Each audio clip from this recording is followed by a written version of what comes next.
Why, hello, bear. Boom. Boom. So you're gonna be like here? Mm-hmm. Hand comes out. This summer we put together a commercial called I Am Shoot Sack. And the idea was we came up with 5 different scenarios, a cross-section of environments that Shoot Sack users might find themselves in. That was great. That was perfect.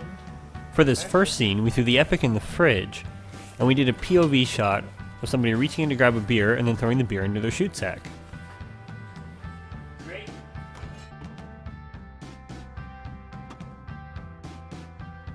We called the piece I Am Shoot Sack because we wanted to shoot it almost entirely from the perspective of the bag. So we open up here with a lens going into the bottom of a shoot sack, and then a shoot sack going into a tote and shoot, really reinforcing the idea that it's from the perspective of the bag. And as we go through the different scenarios, we're shooting at the height of the bag.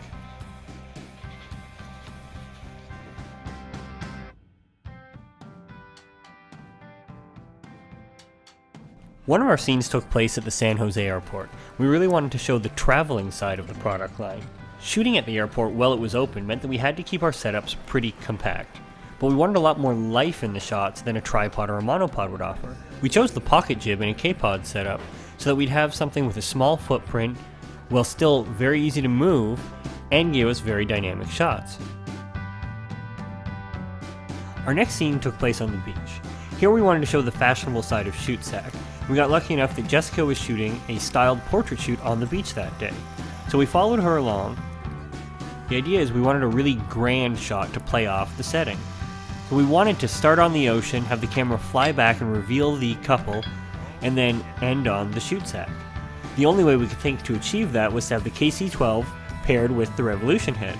That allowed us to literally swing the camera over top of the couple, and then as it flies back, we're able to use the Oracle controller to recompose the shot and perfectly land on the shoot sack.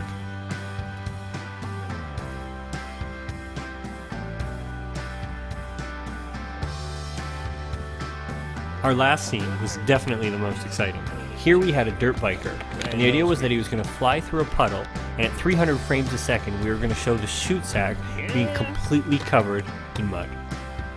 Unfortunately, our first location fell through, and our backup location just happened to be next to a set of train tracks. We guessed we'd probably get 3 or 4 takes before the cops showed up. It can be easy to get overwhelmed when you know that you have such a short time to get a shot. Especially so when you have a pretty elaborate setup like the KC-12 and the Revolution head all on the K-pod. But what was really calming is knowing that once we put it all together, it was going to work perfectly every single time. And we had so much flexibility that we could quickly get the camera exactly where we needed it.